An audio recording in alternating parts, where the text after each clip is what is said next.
perfection. Mama birthed the king, immaculate conception. I survived in the darkness and the shadows of death. And through all that I prospered, they formed every weapon. But I came so thorough, never changed my wardrobe. Took every scar with honor. I was raised in the burrow. Now I'm giving to me from the belly of the beast. I'm just paying respects. I'm just speaking my peace. What's up, man? It's your boy Quay. Thank y'all for joining on episode 2 of the Quality Time podcast. First, I would like to start this episode off by saying rest in peace to Ebony Brooks, a Goldsboro, North Carolina native. I knew Ebony from the neighborhood I grew up in. And I would just like to offer my condolences to her friends, her family, and loved ones, and to the city of Goldsboro as a whole. We take a lot of losses. Seems like every year, the losses keep coming and keep coming. So I just want to tell everybody, just to hold your head. We just got to stick together more. I like to give a moment of silence.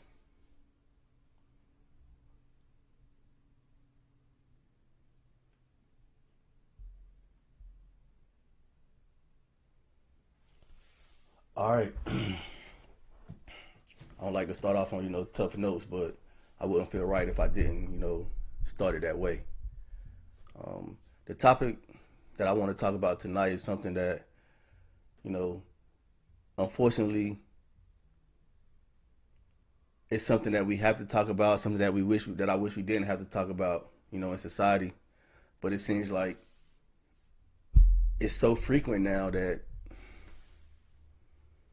it's almost normal, and the emotion that come with it.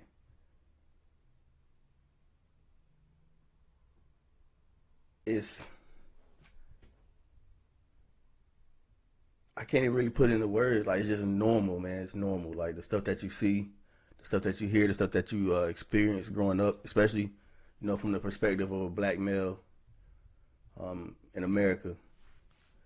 So I want to talk about, a few things that have been going on or have occurred over the last couple months that have came up recently into the news. The first one, I'm pretty sure everybody saw, was Second Lieutenant Karan Nazario. I hope I pronounced his name right. Was the military officer who everybody saw be harassed and pulled out of his car by 2 police officers in Virginia. Watching that video, seeing him in uniform, that really hit home for me. It really, really hit home for me. If you know, then you know. But I couldn't even watch it to the end because I didn't know if he was gonna die or not. Like, I actually had to I cut it off, and then when it researched what happened and realized, all right, he didn't get killed. So I ended up going back and watching the video, and he did everything that we are taught to do, as black men in America. Keep your hands visible. Explain the situation, let them know what's going on, ask what's going on. And he said, I'm actively serving this country and this is how I'm being treated. And a police officer, I'm not going to say his name, I don't really want to give him any attention. But a police officer paid it no mind, absolutely no mind. He never presented a threat, he never attempted to reach for the police officer, anything. He had his seatbelt on, he had his dog in the back of his vehicle. And he told the police officer, I don't want to do this because I don't know what's going to happen. I don't want to get shot, I'm afraid to do this because I don't, in his mind, we've been, as young black men in America, we've been programmed to feel like if we do the wrong thing in a police car, we're going to die. And that shit is fucked up. And you could visibly see him nervous. Like, he didn't even want to take his seatbelt off in the car. And the police officers, told him, all right, you getting ready to ride this lightning, which is to hit him with the taser. Like, it's a joke. Like, oh, you don't want to listen to me? You're going to, all right, I'm going to show you. All right, man, what, for a traffic violation? Because he didn't have a license plate? It's that serious? A license plate. A simple ticket, regardless of the situation, it's a license plate. And the partner, it was 2 officers. The partner knew that the other officer was, he was getting too on edge. He tried to step in and de-escalate the situation by going to the window of the car. The other officer told him to move out of the way. Pepper sprayed him multiple times, close range. And just having to watch that, not only is he black, but he served his country. In the 1% or less than 1% actually of people who actually put on a military uniform and served his country. And he gets treated like less than. Nobody should get treated like that. Doesn't matter who you are. You shouldn't be treated as less than. He was asking, what is this for? Why did I get pulled over? Question that you should be able to ask the police in the moment of not knowing why you got pulled over. I see cars right around here all the time, without license plates. Hey, lost tag, or, picking up tag on this date. Whatever the case is, it's a license plate. You have somebody who's fearing for their life, and all you want to go to directly is get them out of the car as fast as you can and pepper spray and taser them if you had a chance.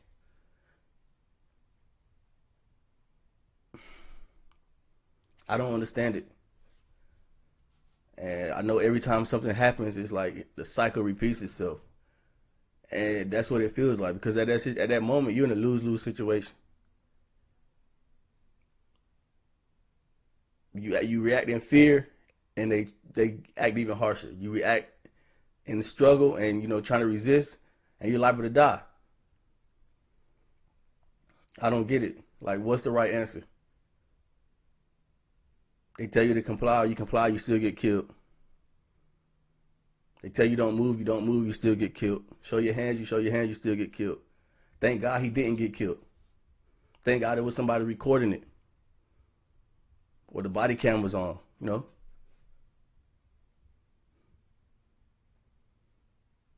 It's like do cops not watch the news? That's the question I ask. Like, do cops not watch the news? Because if they watch the news, they would know, like, all right, we have to do as much as we can to not escalate these situations. It's not on the individuals anymore. It's not on the taxpaying citizen. It's not on the member of the military. It's not on young kids. It's not on the people anymore. It's on the police. They have to be accountable, man. If you bring escalation into the situation, then what do you expect? What happened to talking? Hey, this is why I pulled you. Can you, we have to do this procedure. We can listen. We can understand. We are not idiots. But it seems like every time they approach one of us, we get treated as idiots. Or worst case scenario. They're always thinking worst case scenario. We want to make it back home too, Our parents want us to make it back home too. Just like your families want you to make it back home, our families do too. If a person pulls over for the police in a well-lit area, hands raised as you approach the car, what else do you have to see? Because we haven't been told that, and y'all don't tell us what else you have to see to be calm. Because Lieutenant Nazario, he had his hand raised the entire time, asking, what am I being pulled over for? What's going on? And he couldn't get a simple explanation. But then we always talk about, the patriotism that we go by. I don't know too many people more patriotic than somebody in uniform. And that's me speaking personally. Again, if you know, you know. But I don't. So what's the answers? He wasn't being belligerent. He wasn't, and this notion of, people disrespecting police. Where's this, you have to have a certain level of respect for a person in uniform, a police officer. Where does that say that is garnished because of a uniform? You have to show respect to get respect. That's the first rule you learn as a child. We don't just have to outright respect, it's the police, let me be on my best behavior and get it. No. What do you mean? And you still get treated like trash? That doesn't make any sense. We have to start doing something about this. And I know people always ask, what do you do? What's the answers? I don't know the answers. I wouldn't sit here and try to make up answers, you know, but this isn't how it's supposed to go. And it shouldn't just result in, hey, the department's going to take a look. And no, it's everything in this country is put on video and camera. And one thing I learned this saying a long time ago. You know, I learned in football practice in high school. The eye in the sky does not lie. That means the camera will always show you the truth. I could have thought I was great, but that camera's going to show you, you might not be as good as you thought you are. A police officer could say, well, I did this out of fear of my life. This camera's going to show, well, you weren't fearful because you were the aggressor. But then the law, that written law, is written in the favor of the police officer.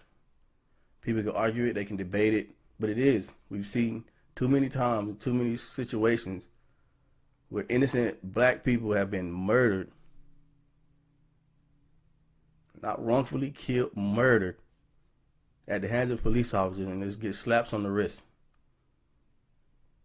Again, like I spoke up when I opened up, it's almost like we're becoming desensitized to it.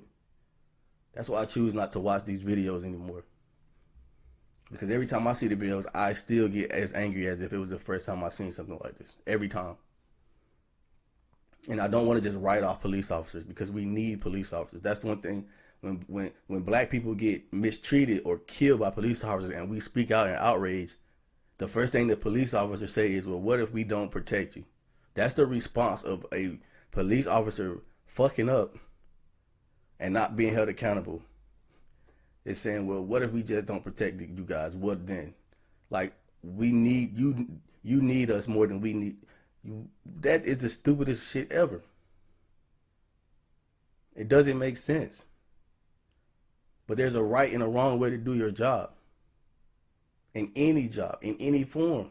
I guarantee you, Lieutenant Nazario has rules of engagement. If he ever deploys, he can't just kill somebody and say, well, hey, I made a mistake, or I thought this. No, it doesn't work, because there are rules to escalation of force. It doesn't just say, hey, I woke up today, I wanted to go back home, so he moved on. Like the scenario, like we see time and time again, where there's not even a threat. People are put in handcuffs. They're detained, and they still somehow end up dead. They have their hands raised. There's no visible weapons, and they still end up dead. I don't get that. And I never will get that. I don't want to understand that. I don't want to understand that. Again, thankful that Lieutenant Nazario was able to walk away from that with his life. You know, even still the trauma, he'll never forget that situation. He'll never forget that video. But thankful he was able to walk away with his life. The next incident, you know, that I want to speak about is Daunte Wright.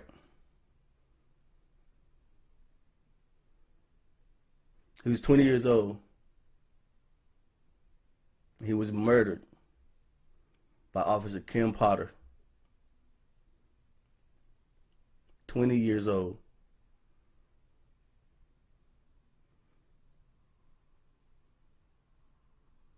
I'm 33. I can only imagine the stupid shit I did 20 years ago. 13 years ago, excuse me. At 20 years old. But I know what? I guarantee none of it was stupid enough for a police officer, a 26-year veteran, to kill me with my hands in the air. It wasn't. He got pulled over for outstanding warrant. A warrant. Again, traffic violation. Outstanding warrant. Video surfaces of this. I haven't watched it. Heard audio, but I haven't watched it. The visuals, I just can't do the visuals. So she repeatedly yelled, taser, taser, taser, while she drew her pistol. She held her pistol and yelled taser. It wasn't a one, taser reach pull. It wasn't that type of action. And I'm not a police officer. I've never been a police officer, but I do know tasers and pistols are not the same. They're not located in the same spot. And most people, when you put on your kit or you suit up you do it a certain way. You have to wear it a certain way. So you practice these routines to understand where this item is, where my handcuffs are, where's my baton, where's my pistol, where's my mace, where's my pepper spray, where's my taser. You know where this stuff is on your body. You don't just wake up and throw on a different setup every day. And a 26-year veteran would have developed something that I like, that is known as muscle memory. A lot of people talk about it when you work out, but it works in other ways. Muscle memory is you know exactly where something is. You know exactly, your body remembers how to do something off of instinct. So reaching for your pistol, reaching for a taser, that's instinct. Holding your pistol and yelling taser, either she's senile, drunk, under the influence, something.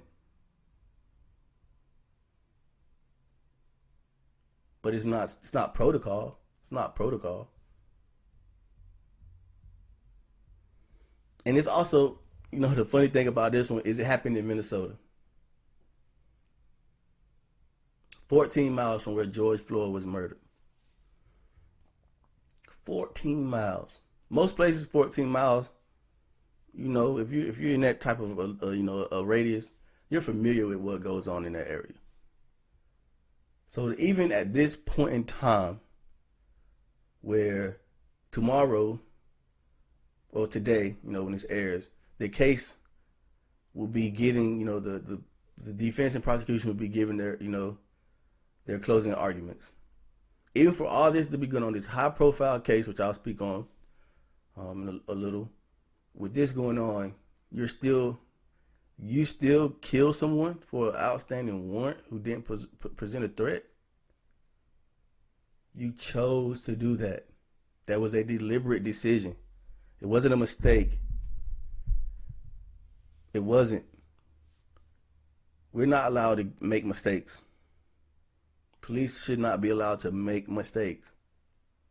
It's not a mistake. It was a decision. It was a choice. I even feel that the whole taser thing was to have the out when it goes to court. Well, she thought it was a taser. You can hear her clearly saying taser. In the moment, she feared for her life. Like the same story we've been getting for my whole 33 years of life. The same bullshit story that we always get when a policeman or police officer, police woman kills somebody. They always get the benefit of the doubt that they made a mistake. You walk around with loaded weapons all day long, but you get the benefit of a doubt that you made a mistake. It's just like the lady who mistakenly walked into the wrong apartment and killed both them Jean. It's not a mistake. These are deliberate decisions. If I can't say, well, I made a mistake driving drunk, I made a mistake driving without my seatbelt, then the police officers who are supposed to protect and serve us should not just be able to say, hey, it was a mistake. I reached for the wrong item, or I didn't know. Like this, it's bullshit. It's bullshit. And I also feel that anytime a police officer is involved in a murder, they should be held without bond. If a normal person on the street goes out and is involved in a murder or is suspected in a murder, they get held without bond 99% of the time. What is the difference? Again, what is the difference? You're not just handpicked by the powers that be to be a police officer. You apply for a police officer job, and then you go through tests and training to become a police officer. It's no difference. Why is the law tailored to, hey, we're going to make sure these sets of individuals, if they ever do something where it might be a little, blurry line, they'll still be able to get paid, while they're on leave and enjoy their family. But the same people that could go to jail for the crimes that they committed, go years without even getting bonds or hearings. Like it's bullshit. And that goes into, what the police were created, for us. When I say us, I mean black people. That's why the police were created. That's another topic for another time, but just look into it if you didn't know, or if you just take a moment to look.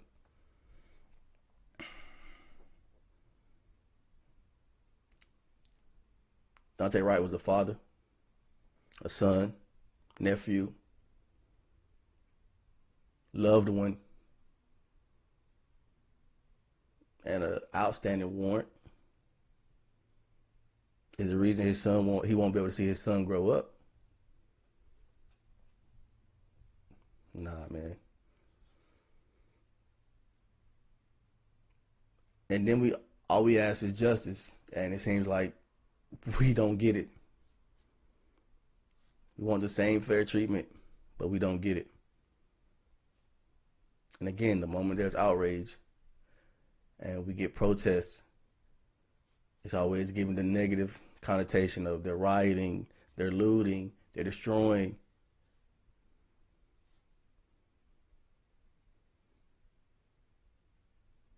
It always drowns out the bigger picture of a life taken for nothing.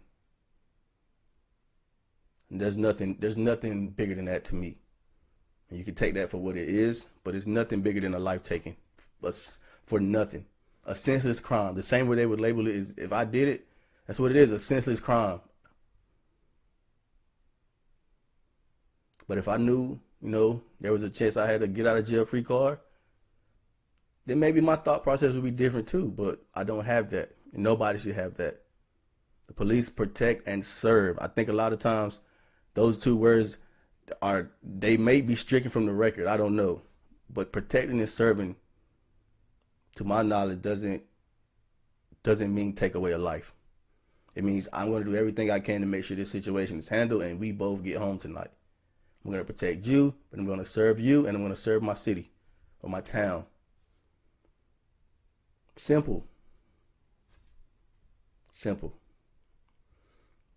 Rest in peace to Daunte Wright. Prayers and condolences to his family, friends, and loved ones. And I hope justice is served in your favor. And the last topic that I want to speak on right now,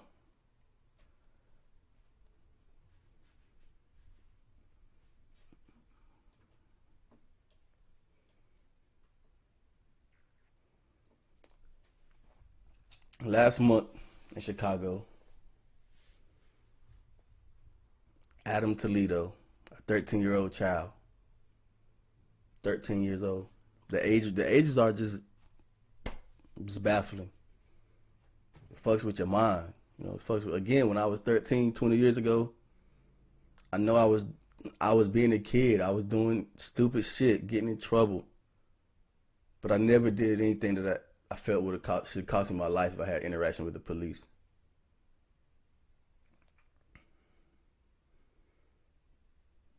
So this story, the breakdown of this is in Chicago. There were 8 shots fired in a location, and the shot spotter technology led the cops to Adam and another 21-year-old male.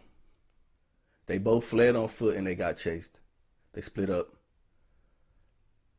Video shows that Adam was not holding a gun when he was approached by the officer. But that's a story that they try to paint. That, he had a weapon, so the officer defended himself, fired a round to protect himself. But the body cam, I don't, like, the stories make no sense. You're wearing a body cam. So you're just going to blatantly lie? Again, it's like they know, like, all I have to do is say something, and it'll probably get me off. Because the laws are written in that fashion. We talk about justice reform. We talk about things like that, but we have to start at the ground level, man. I'm not getting off topic, but These laws that we live by, they don't apply anymore, man. A lot of these laws that we live by, they just don't apply anymore. They don't make sense. Police officers should not have the benefit of the doubt. If I just refuse to accept that. They should be held to a higher standard than anyone. Shouldn't just say, hey, well, we get it, it's a stressful job. Everybody's job is stressful. It doesn't give people the right to go to work and kill people. Because when they do, we call them terrorists. Domestic terrorists. Mass shootings, murders.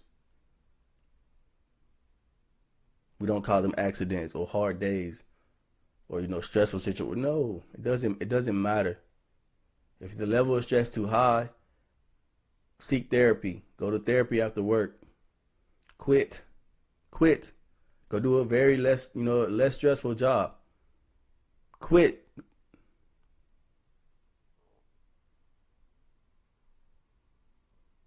It's not just easy to pull the trigger.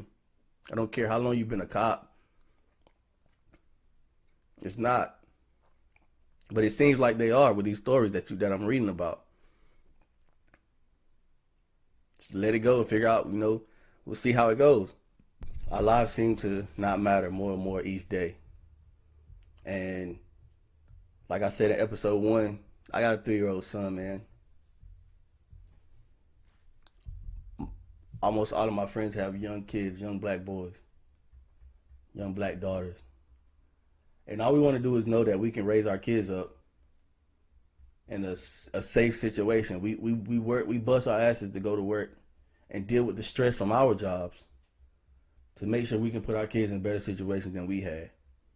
Because unfortunately, these type of run-ins that we had weren't out of the norm. Thank God, never had to experience somebody getting murdered at the hands of police. But we've had interaction with the police on several occasions in my neighborhoods. And we were always treated with hostility for the most part. Yeah, there were the anomalies where they actually talked and, treat us like human beings. But most of the time we were always treated as threats or, like we were going to do something wrong. And like I said earlier, we're not idiots. We're not stupid. We're raised well. We understand, okay, if you violate the law, you have to deal with the circumstances.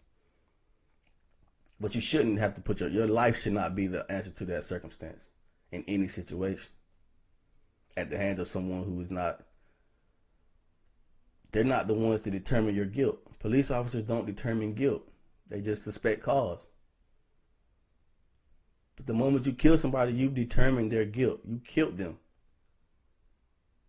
They don't get a chance to go to trial and say if they were right or wrong, if it was real or fake or true or false. You, an individual, made that determination, and that's not fair because you don't get that right. You don't have the right. Police officers don't have that right. And I'm not attacking police officers. Don't get me wrong. I'm not attacking police officers, but I'm speaking from a part of concern and hurt and pain because you see people that look like you continuously get murdered at the hands of people who are supposed to make sure you're all right. Black people are afraid to even call 911 because we feel like we call 911, they're gonna get there and arrive, and they're not even gonna accept who's the suspect. Everybody's a suspect. It doesn't make sense. It's just the breakdown, the rules, the understandings. It doesn't make sense, and it's too many negative situations that we see. It shouldn't be this negative. It should be a good report. Police officers should be able to go in the communities and speak to people and just have a good day. But the only time I've ever seen police officers coming up, they were looking to lock somebody up. They were looking to see if somebody was doing something bad. It's not how it should be. That's why when we see these videos on social media, police officers going to playing football or, water guns or racing or basketball in our cities, that we share them so much because we want to make that image normal to them. We don't want to make the image of us getting murdered normal to us. We want to make the image of, hey, if you do it like this, we will let you in. We will treat you with respect. Just respect us too. It's already hard enough. It's already hard enough coming up in these towns and these cities as black men and women, and as minorities in general. I don't want to minimize it, but it shouldn't be this. I shouldn't have to sit here and talk about this, but I have to sit here and talk about this because this is what I see, and I'm doing everything I can to make sure my son doesn't have to see this or doesn't think, God forbid, be a victim of something like this because all he was trying to do was get home.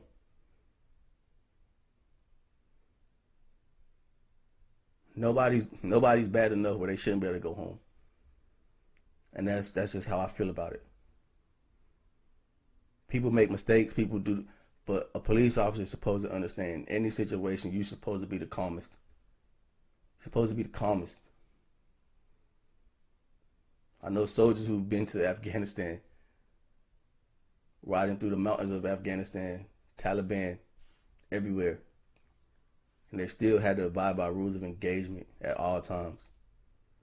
So I don't just accept that I made a mistake. You don't have the room to make a mistake as a police officer. If you think you can make a mistake, then please, for the sake of me and my son and people that look like us, please quit today and go find another job. You would do everybody a favor because that's one less person that we have to worry about becoming nervous in a situation where nine times out of 10 you created the situation and then you escalated the situation. We don't need that. We are able to make a situation understandable. Hey, you violated the law. This is what we have to do. This is your ticket. This is your time to show up in court, or you're going to jail. That's it. And I'm not saying every situation somebody's going to be behaving perfect. We get it. We're not idiots. I have to repeat that. We're not idiots. It's not a one-off and everybody falls in line. No, we get it. But far too many times it has happened to innocent people. And that's what we don't get. And we won't just say, well, we understand because so many people. No, it doesn't matter what people who commit a crime do. An innocent person should not be killed. Period. End of discussion. It shouldn't happen. It shouldn't.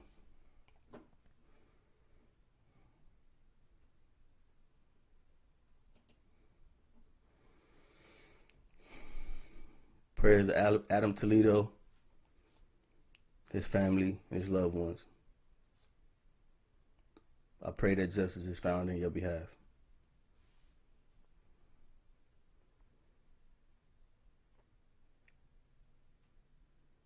And just to be clear, that officer screamed at Adam to show his hands. He showed his hands. And he got shot in the chest. He didn't get shot in the leg. Got shot in the chest, center mass. And he died on the scene.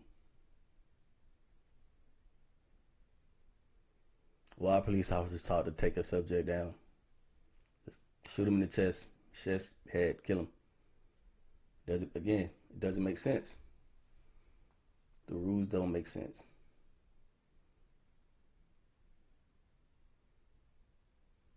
Sad. And then we get the George Floyd trial. Rest in peace, Mr. Floyd. Again, I haven't watched any of these videos in their totality. And I probably never will. But we all know the video that, changed America. Just over a year ago. Of Mr. Floyd being murdered by Derek Chauvin with his knee on his neck. Screaming for his life, screaming for his mother in pain and agony. His trial has been going on for the last few weeks. And as I said earlier, today, they'll be starting their closing arguments. I tried to watch some of this trial, watch moments of the defense and prosecution. And I'm going to just be honest, man. His defense attorneys, man, he's a fucking scumbag. Plain and simple, man. Just looking at his face as he asks these people these questions to try to paint doubt in the way that George Floyd died. I don't even know how you can sleep at night. That's a different level of evil that I see. And I don't care that it's his job or whatever. He didn't have to take it,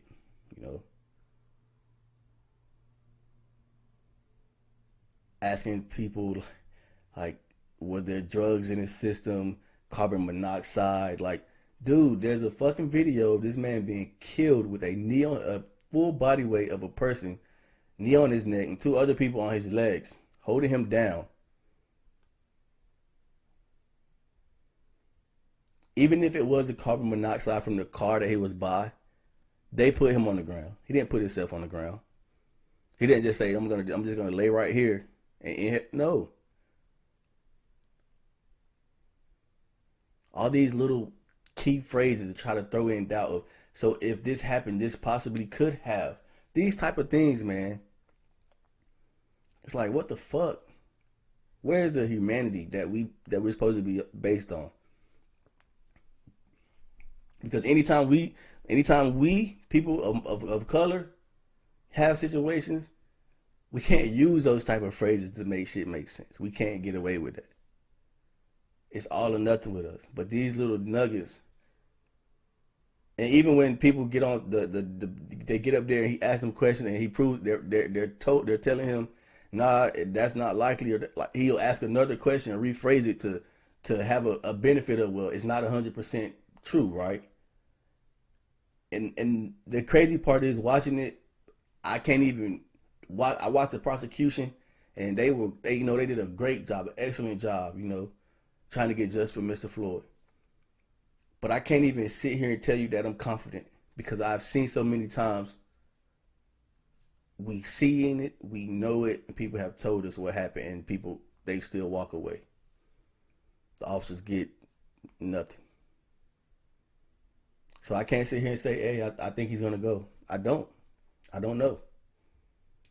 I pray Mr. George Floyd gets justice that he deserves. Because I know what the eye in the sky don't lie. And my eyes saw a man be murdered,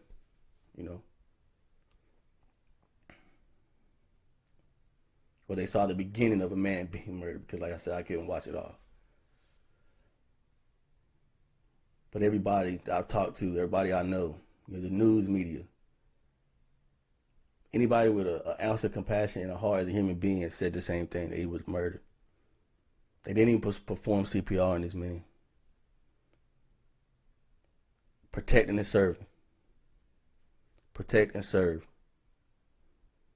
If it's one thing I want you to take away from this pod tonight, is protect and serve. That's what their job is. Protect and serve. We don't want to just become victims because we're black men and women. We want to go home too. We deserve to go home too. We have families to go home to as well. So protect and serve. If that is held to the highest of standards, then things will change. But protecting and serving is not the thing that is being harped on anymore. It's just us against them, and it should never be that. It's like, I know my brother got in a fight, and he was wrong. And then when that person's parents come confront me, I just don't even admit that my brother was wrong. At some point, you have to admit, hey, little bro, you were wrong. Check on your partners. Check on your family members. Check on yourself if you're a police officer. If you protect and serve your people. You chose this decision. You made this decision to be a police officer. You should respect that badge. It shouldn't be forcing people to respect it. You should respect it.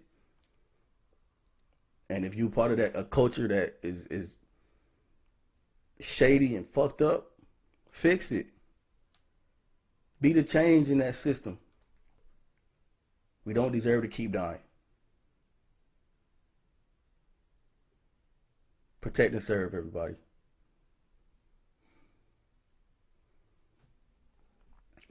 And I think this is the perfect time for me to start introducing people from my community that are doing positive things, such as starting businesses, programs, and other things like that.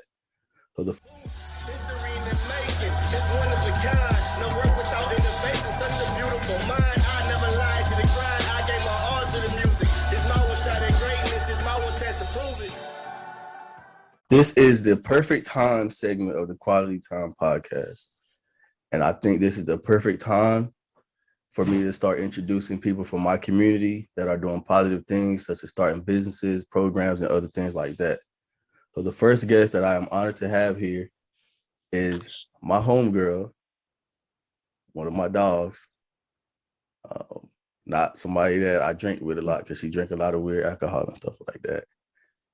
But wow.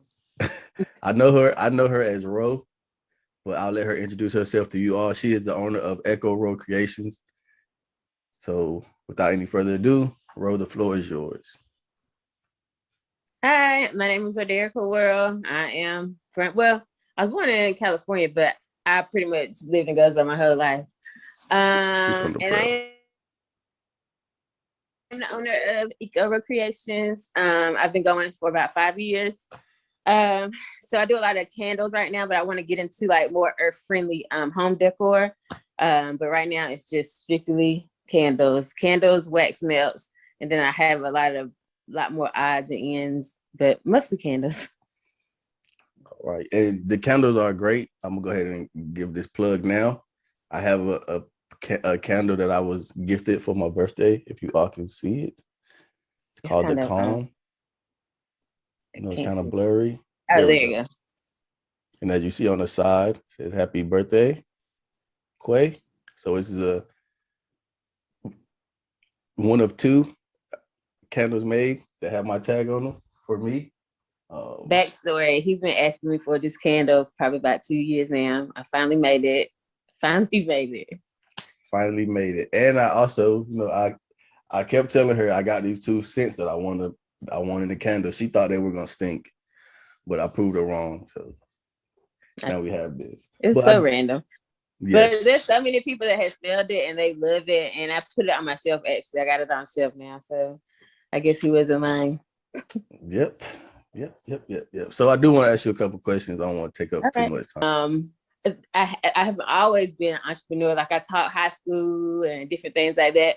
But I decided to move back home to Goldsboro so I could be closer to my dad, so I can watch him day in and day out, so I can put that towards my business. Okay. And did you always know that it was going to be in the candles and things like that, or did you? I knew it was going to be like something in the creative field, but I wanted to like merge agriculture with it. So all my candles, they're all natural. So I have one here. This was a limited edition candle. It's called Let's Chill. It smells really good too. But no, I knew, like I said, I wanted to be in the agriculture field, agriculture and creative like mixed together, because agriculture is very near and dear to my heart, because that was actually my major whenever I went off to school. Yeah, I don't know if I answered that question good, but no, that's fine. So do you plan on, is this going to be your only business that you run and own, or do you plan on opening other businesses or maybe expanding your business in the future? I want to expand it. So of course I'm doing candles right now, and that's pretty successful because I'm in about 16 other stores, including my store and my online store. But I do want to get into more of the home decor, like I guess like bed sheets, just random things, but I want it all made out of natural products. So yeah, I just want to move more into the home decor world, but I want everything to be strictly natural based, like bamboo and hemp and organic cotton and different things like that. So that's what I want to do. And why is it so important for you that everything is 100% natural? Because I feel like if it's not, I wouldn't, because pretty much my motto is, even my name is Ecoro, so eco-friendly. Everything is about the earth. So if I went and did something else, I feel like it wouldn't be true to my values and myself. But that's like I said, nature, everything natural. I've pretty much been around it my whole life. So okay. And this is the first time I ever found out that it was eco. I always have said eco the whole time. Oh, it's fine. I don't know why. A lot of people say Ecoro, but it is Ecoro because get that from like eco-friendly. And then my name, of course, Rose. So that's how I pretty much got the name. Okay. And if you had one piece of advice, well, let me see how can I add this. Yeah, if you had one piece of advice that you would give to somebody who was thinking about opening a small business, what would be that advice? Let's see. My advice is just stay steady with your business. At first you'll probably think like, oh my God, what am I doing? Like, am I doing the right thing? Just get as much education as you can. If you have to go and shadow other small business owners, my thing is ask questions. Nothing is dumb question when it comes to small business. So don't think you're out here by yourself. You're not. Just like I said, keep consistent with your business, stay steady, and get as much research in that field as you possibly can. All right, thank you. And see one more question. What was it hard to get your product noticed, or what were some things that you did to get your product noticed? Well, because it's a small town, it was kind of hard.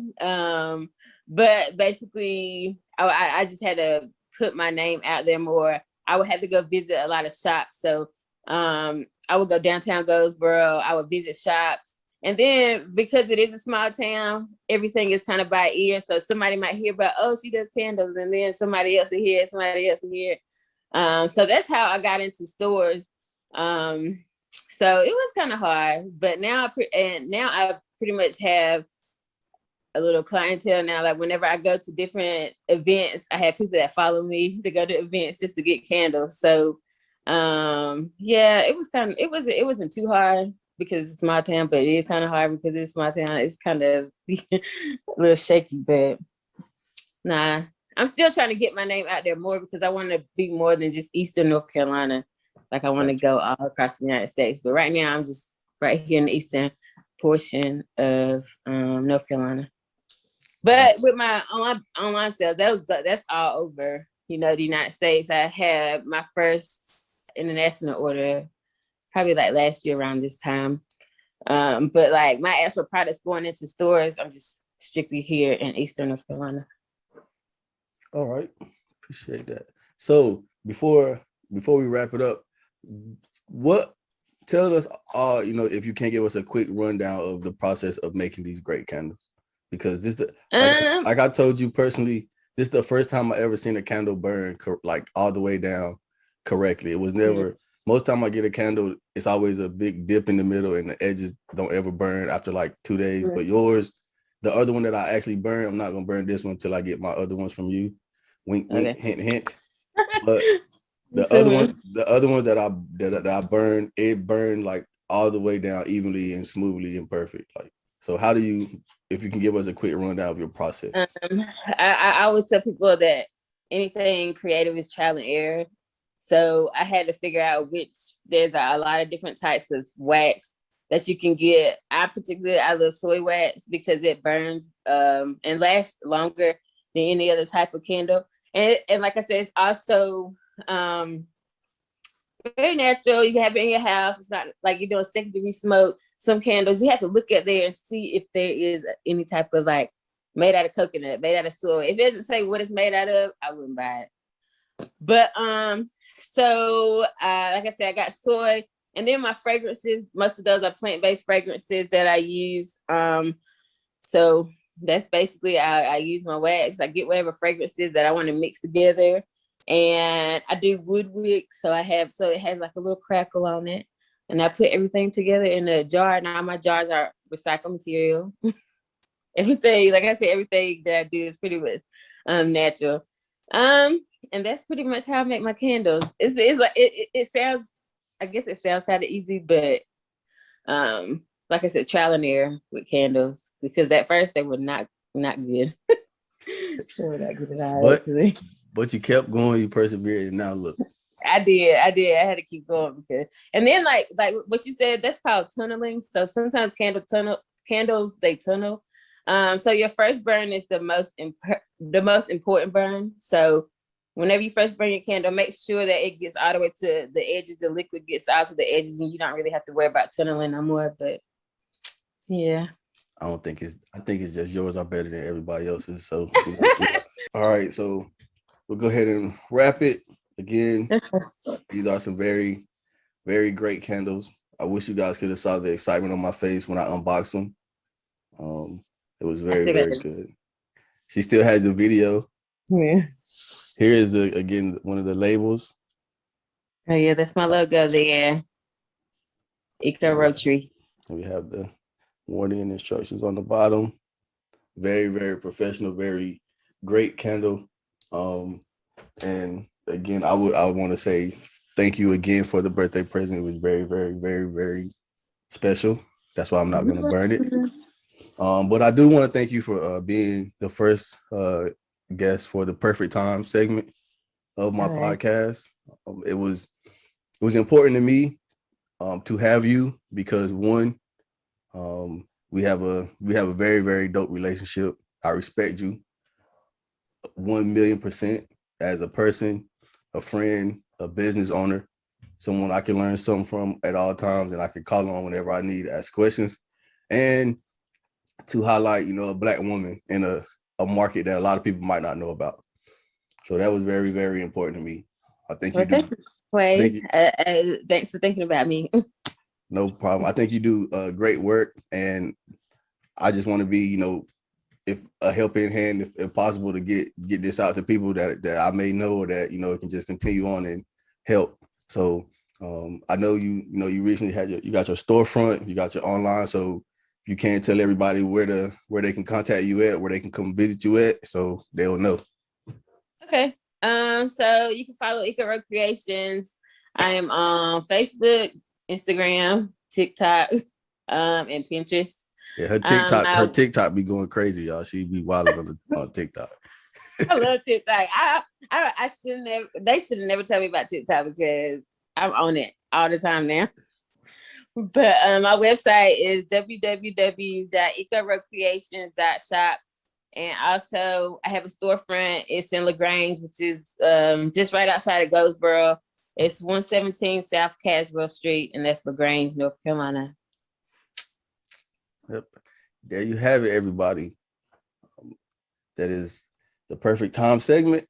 This is Ecoro, and I'm Quay for the Quality Time podcast. Thank you all. Have a good night. They ask for greatness. I promise perfection.